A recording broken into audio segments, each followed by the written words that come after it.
Ako tražite dobar povoljan telefon s cijenom oko nekih 100 eura, izbor je blago rečeno prilično mali. Do sada su Xiaomi i Honor uglavnom dominirali tom kategorijom, ali izgleda i da Alcatel napokon ima pravog konja za trku. Ovo je novi Alcatel 1S 2020 koji ne samo da je ogroman skok u odnosu na prethodnika, nego nudi i veliki broj stvari koje konkurenti u ovoj kategoriji uopće nemaju. Na primjer, 3 GB RAM-a, višestruke kamere i skener otiska prsta. Pozdrav svima, ja sam Josip s bytebox.com i idemo vidjeti je li kategorija jeftinih telefona bogatija za još jedan dobar telefon.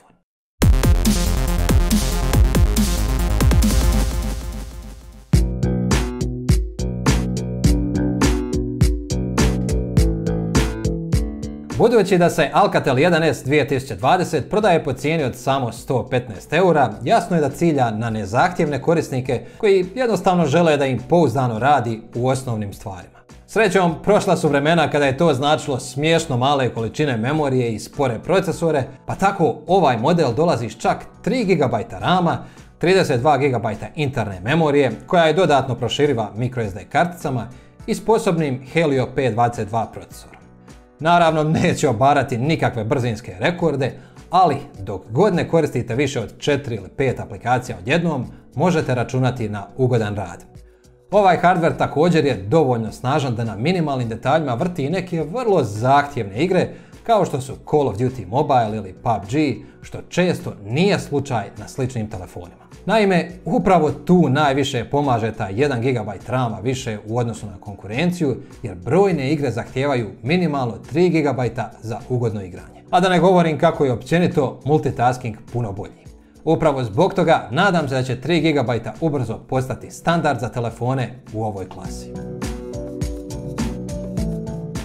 Još jedan detalj koji nisam navikao vidjeti kod sličnih telefona, barem od kada više nema Dogija i sličnih manjih kineskih brendova, je skener otiska prsta.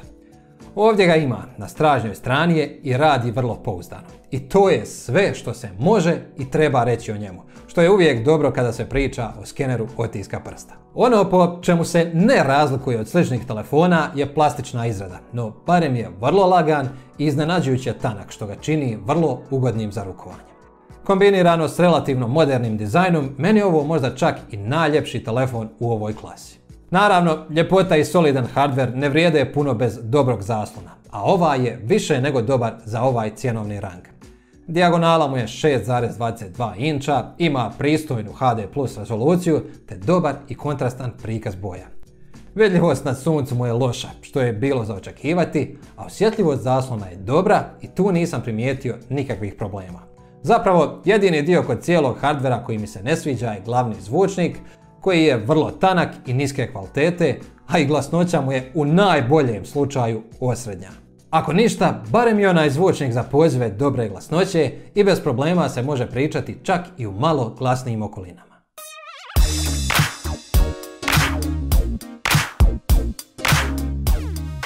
Kamere nastavljaju na temu ugodnih iznenađenja te su zapravo jedan od udarnih aduta Alcatela 1S 2020. Imaju ukupno 3, što je iznimno rijedak prizor u ovoj klasi. Tu je 13 megapikselna glavna kamera sa f1.8 otvorom blende, 5 megapikselna ultra širokokutna kamera koja navodno služi kao senzor za dubinu i konačno 2 megapikselna makro kamera. Što se tiče glavne kamere, ostao sam doslovno oduševljen kvalitetom fotografija u dnevnim uvjetima. Ovo definitivno nisam očekivao od ovako povoljnog telefona. Detalji su dobri, boje su kontrastne i lagano živahne, no bez sumnje najviše pomaže automatski HDR koji osigurava dobar dinamički raspon. Ultra širokokutna kamera je pak potpuno drukčija od glavne i kvaliteta joj je dobra jedino za dijeljenje fotka na društvenim mrežama. I to samo ako ćete fotografirati u dnevnim uvjetima i ne planirate zoomirati. Makro kamera je opet iznenađujuće dobra i moram priznati da su fotografije često bile bolje nego na mnogo skupljim telefonima. Ne treba zaboraviti ni 5 megapikselnu prednju kameru koja je čisto ok dok god se držite dnevnih uvjeta. Detalja ima dovoljno, boje su dobre, a jedino je dinamički raspon primjetno slabiji. Što se tiče snimanja videa, podržano je snimanje u Full HD rezoluciji pri 30 sličica u sekundi. Ima i stabilizaciju, ali kao što vidite na ovom primjeru i ne radi baš najbolje. U videu je također primjetan i slabiji dinamički raspon, tako da mu ovo definitivno nije jača strana. Unatoč tome, sveukupni dojam oko kamera je odličan. Naravno, kada se uzme u obzir kategorija u koju pripada ovaj uređaj, i ako tražite što bolju glavnu kameru, ovo je možda čak trenutno i najbolja opcija.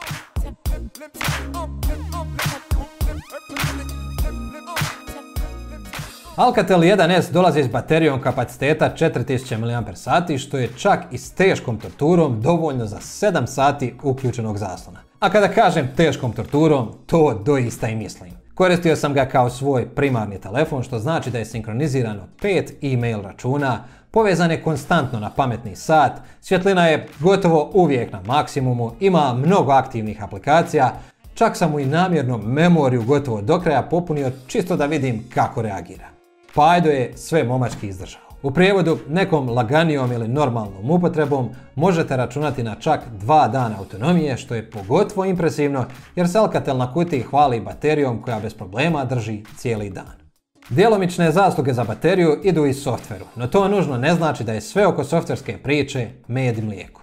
U pitanju je Android 10, a iznad njega se nalazi Alcatelov skin koji donosi par sitnih novosti u odnosu na čisti Android. Generalno radi dobro, ali se primijeti određeno zastajkivanje kada je više aplikacija pokrenuto, pa je najbolje svako malo otići u multitasking izbornik i očistiti pokrenute aplikacije. Neke aplikacije kao Instagram i Viber znaju kasniti s obavijestima unatoč tome što su sve optimizacije isključene, ali srećom ima rješenje za to. Samo ih zaključajte u multitasking izborniku da se ne mogu isključiti i to je to. Moram naglasiti da ovo nije potrebno raditi za sve aplikacije i da mi se to događalo samo s te dvije. Osim toga, softver je ok. Ima nešto predinstaliranih aplikacija i igara koje se mogu ukloniti, ima i nekakva manja Alcatelova trgovina aplikacija, a tu su i korisne sitnice kao tamni način ili povlačenje sa sredine da bi se otvorio notifikacijski centar. Jedina stvar koja mi je nedostajala su geste koje nažalost nisu dostupne u Alcatelovom softveru.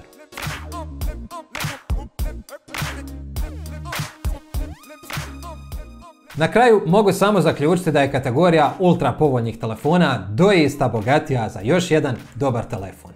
Nije savršen, ali dobro gađa osnove, te pored toga nudi nekolicinu stvari koje konkurencija uopće nema. Odličan je za one koji traže telefon za osnovne stvari kao što su surfanje po društvenim mrežama, dopisivanje i povremeno fotkanje, dok bi oni koji traže nešto ozbiljnije ipak trebali posegnuti za telefonima iznad 150 €.